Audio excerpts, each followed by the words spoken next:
Ya, asuransi jiwa memang memberikan manfaat berupa uang pertanggungan ketika nasabah meninggal dunia. Namun bukan berarti kalau kematian nasabah bisa direncanakan. Nah, bagaimana sebaiknya kita bijak untuk menyikapi asuransi jiwa dan bagaimana kita memahami sistem di dalamnya? Kita akan langsung ngobrol dengan Ketua Bidang Aktuaria dan Manajemen Risiko Asosiasi Asuransi Jiwa Indonesia, Fauzi Arfan. Selamat pagi, Pak Fauzi. Selamat pagi, Mas Kevin. Apa kabar? Iya, kabar baik, Pak. Ada kasus orang yang pura-pura meninggal karena asuransi jiwa. Apakah kemudian ini uang pertanggungan bisa keluar begitu saja atau apa yang perlu kita pahami di sini? Baik, tidak serta-merta gitu ya bahwa setiap orang mengklaim bahwa dia hilang, kemudian polisnya dibayarkan, uang pertanggungan dibayarkan. Ada beberapa prosedur sebenarnya yang harus dilalui sehingga seseorang itu bisa dinyatakan berhak untuk mendapatkan klaim asuransi. Apa saja diantaranya yang pertama tentunya harus ada surat pengajuan klaim yang diberikan oleh ahli warisnya. Kemudian untuk kasus orang hilang, itu prosesnya harus ditetapkan dulu bahwa orang tersebut hilang. Orang tersebut ditetapkan hilang, penetapannya itu dibuat oleh pengadilan. Pengadilan menetapkan bahwa orang tersebut hilang, kemudian setelah itu dibuatlah akte kematian. Jadi tetap harus ada akte kematian, karena akte kematian itu adalah syarat wajib untuk bisa mendapatkan klaim asuransi kematian dari perusahaan asuransi. Oke, nah yang coba untuk diakali oleh sejumlah tersangka ini, Pak Fauzi, itu adalah ketika kemudian kasusnya hilang, begitu kemudian bisa serta-merta, oke, langsung dibuat akte begitu. Nah, bisakah kemudian dengan peristiwa tanda kutip tidak biasa mempercepat untuk proses pencairan ini? Tidak dimungkinkan karena biasanya perusahaan asuransi itu punya prosedur. Setiap perusahaan asuransi punya prosedur. Apalagi kalau klaimnya diceritakan cukup besar gitu ya, miliar. Nah tentunya biasanya mereka perlu eviden, bukti yang cukup untuk bisa membayar klaimnya. Di antara bukti yang paling utama adalah adanya akte kematian untuk case asuransi kematian. Akte kematian ini dikeluarkan oleh Dukcapil. Dukcapil setempat itu bisa mengeluarkan kalau seandainya ada eviden. Evidennya apa? Kalau untuk orang hilang, evidennya ada surat dari instansi terkait, misalkan kepolisian. Kepolisian mengeluarkan surat bahwa orang tersebut memang hilang dan ditetapkan oleh pengadilan. Jadi tidak hanya cuma surat bahwa orang tersebut hilang, tapi ada surat dari ketetapan pengadilan yang menyatakan orang tersebut hilang. Kemudian langkah selanjutnya baru memang ditetapkan oleh Dukcapil dalam bentuk akte kematian. Kalau itu tidak ada, perusahaan asuransi tidak akan membayar. Kira-kira seperti itu, Mas.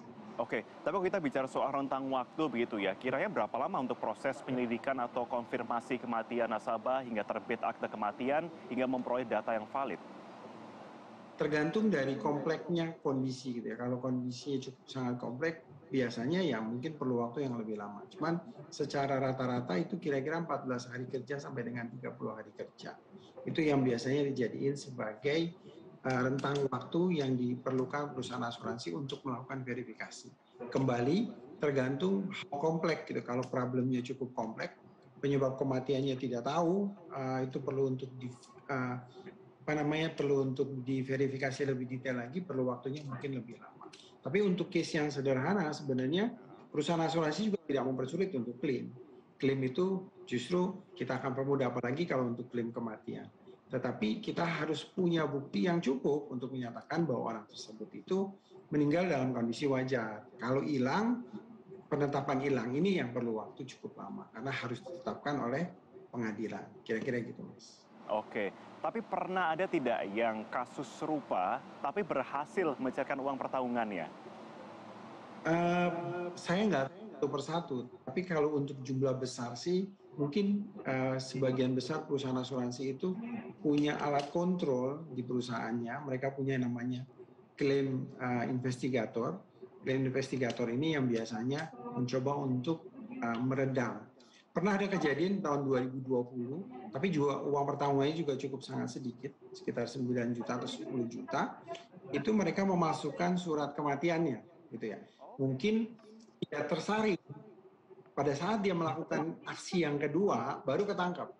Artinya dia pernah mencairkan, jumlahnya tidak banyak. Nah mungkin pihak asuransi pun tidak melihat ini sebagai sesuatu yang major. Tetapi kalau ditanya apakah pernah, mungkin pernah ada. Tapi sebagian besar bisa diverifikasi oleh claim investigatornya perusahaan asuransi. Itu bagian daripada tugasnya claim investigator di perusahaan asuransi. Karena kejahatan asuransi ini cukup banyak, Mas. Apalagi kalau melihat di luar itu lebih parah lagi mungkin kondisi. Nah, itu dia yang menjadi pertanyaan saya berikutnya, Pak Fauzi. Melihat banyak sekali kemudian yang klaim bahkan sampai membuat false report begitu ya. Apalagi di Indonesia begitu, cukupkah dengan sistem pengawasan yang ada sejauh ini atau perlu untuk ditingkatkan kembali tim verifikatornya? Menurut saya sih perusahaan asuransi itu punya justifikasi di perusahaannya masing-masing.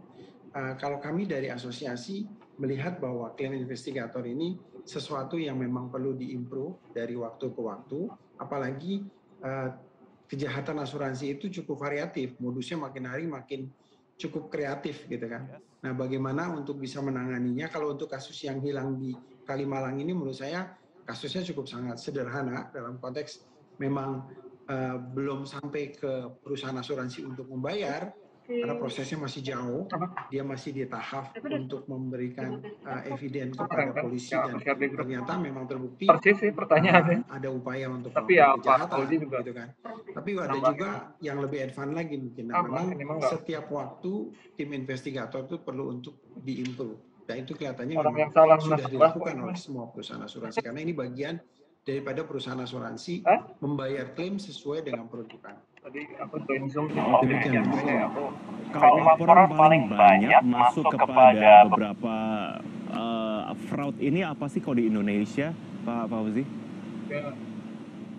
Apa saja fraud claim yang banyak terjadi di Indonesia biasanya sih memang bukan asuransi kematian. Kalau asuransi kematian mungkin jumlahnya tidak terlalu banyak. Yang lebih banyak itu adalah klaim untuk kesehatan. Karena apalagi kalau perusahaan asuransi menjual produk dengan hospital income gitu ya. Biasanya orang tidak sakit atau sakitnya dibuat-buat, mereka mendapatkan manfaat dari membeli banyak polis asuransi. Itu memang suka terjadi. Itu barangkali yang paling banyak yang dialami oleh perusahaan asuransi dalam konteks tentang fraud claim. Makanya kita harus tetap berbenah, harus tetap melakukan improvement dari sisi human capital yang kita punya agar kita mampu untuk memverifikasi dengan lebih jelas. Oke, artinya untuk tim pun juga perlu ditambah juga ya, karena bisa dikatakan seperti tadi yang kita bahas sebelumnya, bentuk-bentuk modusnya semakin kreatif begitu di Indonesia ya.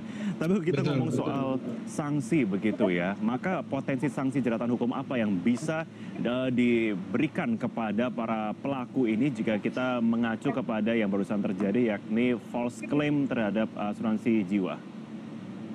Iya, sebenarnya sanksi hukumnya itu bahkan ada yang sampai cukup tinggi ya, sampai 5 tahun ya, yang setahu saya. Untuk kasus di Binjai itu bahkan tuntutannya itu sampai dengan 5 tahun. Karena ada upaya pemalsuan, ya penipuan, makanya kena jerat hukum untuk terkena sekitar 5 tahun. Kira-kira seperti itu. Jadi mungkin himbauan juga barangkali perlu untuk dipikirkan cukup matang-matang barangkali untuk melakukan fraud gitu kan di perusahaan asuransi. Kalau memang niatnya adalah kurang baik. Oke, apa yang menjadi PR terbesar untuk para perusahaan-perusahaan asuransi saat ini dengan menanggapi semakin kreatifnya modus-modus yang ada di sekitar kita, Pak Fauzi, terakhir? Kembali barangkali adalah mengimprove human capital yang kita miliki, terutama dalam hal claim investigator, karena tidak serta-merta kita bisa membayar klaim tanpa kita melakukan investigasi yang lebih matang. Tetapi tetap dengan catatan tidak untuk mempersulit pembayaran klaim. Tujuan kita untuk memverifikasi klaim itu bukan untuk mempersulit pembayaran klaim, tapi kita ingin membayar klaim sesuai dengan peruntukannya. Kalau ada hal-hal yang seperti yang terjadi di Kalimalang kemarin ini adalah sesuatu yang mungkin bisa dijagain dengan ditingkatkannya kapasitas atau human capital daripada tim klaim investigatornya perusahaan asuransi. Demikian kali himbauan dari kami, dari asosiasi. Baik, terima kasih Ketua Bidang Aktuaria dan Manajemen Risiko Asosiasi Asuransi Jiwa Indonesia, Fauzi Arslan, sudah bergabung bersama kami sampai Indonesia. Terima kasih satu Pak Fauzi. Kami akan kembali usai jeda pemirsa dengan informasi lain untuk Anda, tetaplah bersama kami.